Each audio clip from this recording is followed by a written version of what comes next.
Hello there folks, welcome back to the Chap's Guide. My name is Ash and of course I am your host on this journey through men's style, self-development and personal grooming. Welcome back to the Oak Camp series where I'm spending a sabbatical period under canvas in the glorious British spring, early summertime and just enjoying the outdoors. But I'm using the opportunity to answer some questions from you guys, and today's question's a doozy.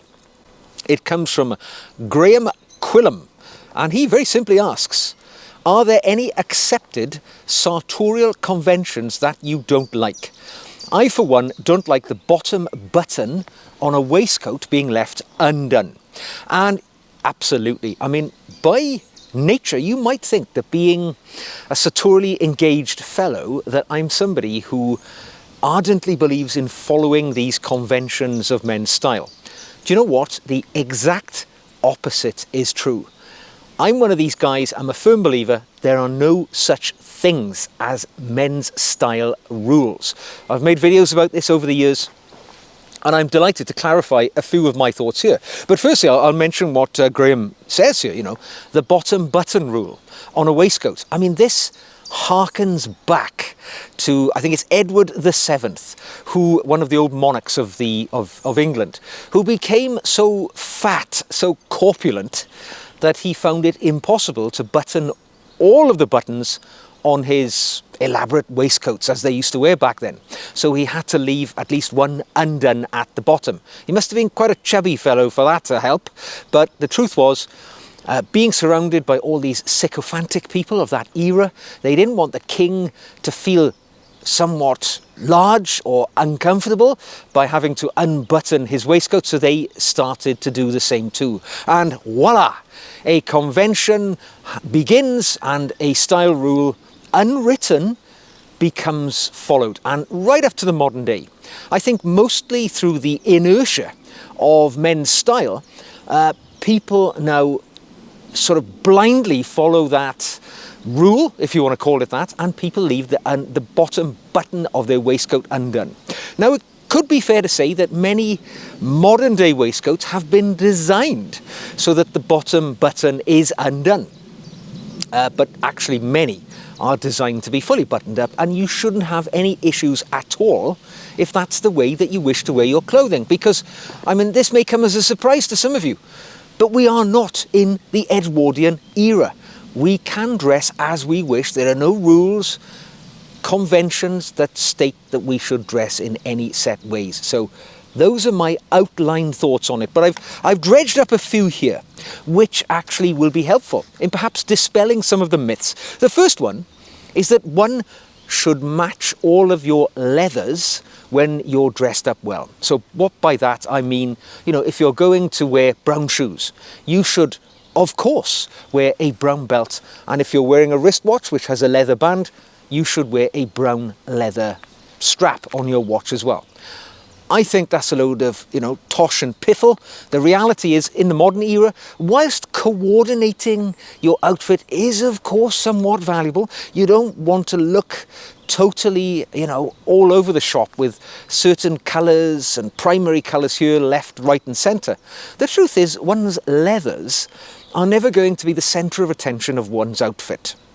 I mean, if you've got a brown belt and brown shoes on, and you happen to have a black leather strap on your wristwatch, the last thing you should be doing is spending good money so that you have some sense of coordination. In fact, if anything, I believe that men's clothing is actually improved by a little bit of contrast, between colours, between various textures and various patterns, which I think are woefully missing in many people who dress like robots. So, truthfully, it's better to wear a black belt than no belt at all if you're wearing brown suede loafers, for instance. Don't get too dragged into it. I mean, just look for the bit of a general harmony throughout your outfit. Don't be hog-tied or spend money, certainly, on buying a brand new belt or having interchangeable watch straps if that's something you don't want. I think a bit of intentional mismatching, or as the Italians call it, sprezzatura, can actually improve your outfit. Don't get worried about it. Now, my next style rule you can consign to the scrap heap or throw on the fire is this old saying, you never wear brown in town. Now again, this is an old British convention which I think has its sort of the kernel of the story in the British financial industry, where they used to consider that only wearing black shoes into the city to do business was the only proper way to attire yourself. I think that's old-fashioned, totally outdated, and I certainly have never followed that rule. In fact, if you were to look at my shoe collection right now, it would be fair to say I probably have about 5 or 6 pairs of black shoes, probably mostly made up of black cap toe Oxfords or quarter brogues, but the truth is I have many more brown shoes in my collection because browns have much richer colours and the shoes patina so beautifully over time. If, like me, you enjoy looking after your shoes, putting a bit of polish on, a bit of shoe cream, they go on a journey with you as you own them. You bring them rich colours. And browns, you know, you have the lighter browns to the much more darker chocolate browns. Not only brown, mind. You know, think of those russet colours as well. Beautiful oxblood or burgundy. I mean, I'm a huge fan of burgundy shoes. These days, if I was setting out to buy a new pair of shoes, my first port of call will always be burgundy because it's such a lovely colour to match with one's outfit. And brown is a close second. I mean, the last 2 pairs of shoes I've purchased have both been brown. So, consign that idea of only no brown in town. You don't have to go black. Yes, black is the most formal shoe colour.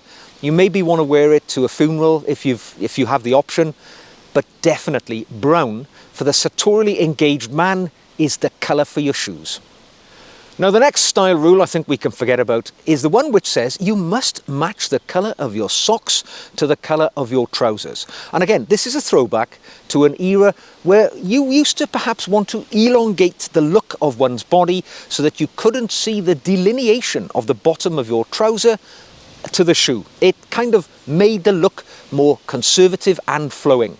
And yeah, it does do that. It is a conservative look, and quite often, you know, if I reach into the sock drawer when I'm dressing nicely with a dark coloured suit, I'll choose a sock which matches those trousers or the whatever, you know, suit I'm wearing. But the fact is, I think the sock today fulfills more of a role in a man's outfit than it ever has. It is a blank canvas for self-expression. You know, you can now, I mean, I went on a factory tour of the Corgi sock company a couple of years ago, and I have to say, seeing some of those amazing socks, which were small works of art, I thought to myself, as somebody who previously was quite conservative in my hosiery, I thought to myself, do you know what? I rather like these little pieces of, yeah, literally art that you can wear to express something about yourself. They offer pattern, they offer texture, and certainly in the right situation. Don't get me wrong, I wouldn't be wearing them, you know, to an audience with the king or anything like that, even though the king does actually buy his socks from Corgi. But the fact is, I think just wearing the bland greys and navy blue socks, which you would typically wear if you married them with your suit, it kills such a beautiful part of your outfit which can be a little bit of expression. So don't think those socks have to be boring. They can be little sparks of life in your outfit. Now, my final style rule, it's not really a rule, but it's what I have noticed happening within the sartorial world. A few years ago, generation ago, suits used to be, you know, formal attire. People would wear a suit to go to work, and it fell into the category of being quite formal wear for special occasions. Now we're in an era where suits are hardly worn at all because people do not dress like that to go into the workplace. And the suit more than ever has fallen into this category of something which you might only ever wear maybe once or twice a year. I think that is a tragedy because the suit looks so good on a gentleman. It accentuates your physique, makes you look better than you actually are, and also it's just so totally stylish. You know, you look at James Bond, why do women find him so devilishly attractive? It's because most of the time he wears a suit. Elongates the body, makes him look slimmer, makes him look taller, makes him look classless, timeless and elegant. And I think we should forget about the suit as being a piece of formal wear. Bring it into much more common wear in your wardrobe, because let's be fair, you've spent a fair bit of money on a suit, right? And let's, hope that you're going to fit into it for a long time, because our body shapes change as we go through life. So let's make every penny of our investment into that garment worthwhile, and wear that suit as often as you can. If you're going out for drinks with friends, don't be afraid to wear the suit, but dress it down. Open collared, don't have to wear a tie. If you're a younger fellow, and you've got the physique for it, wear a t-shirt under that suit. There's no reason why you can't reinvent the suit as everyday wear. It doesn't have to be the thing that you keep to one side for Auntie Muriel's future wedding, all right?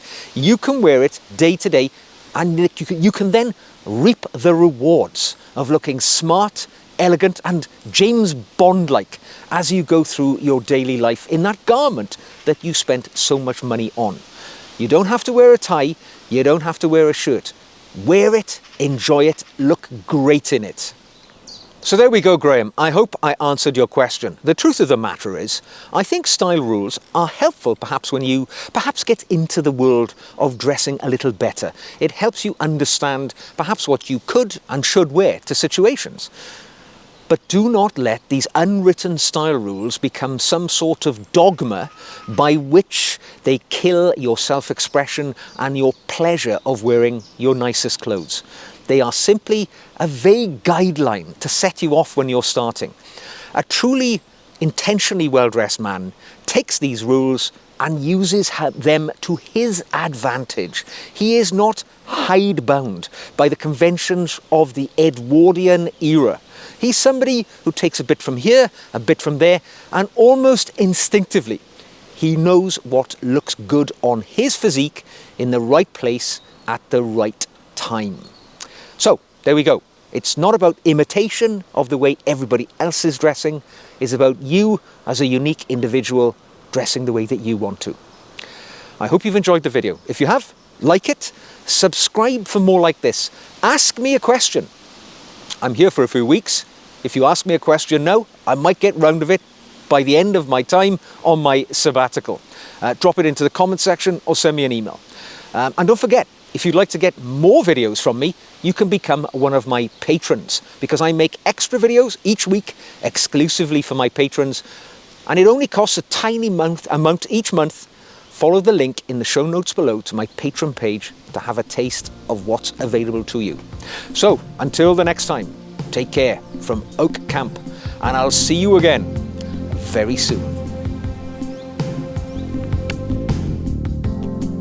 I'm tired of waiting. How long have I been waiting here to hear the sound of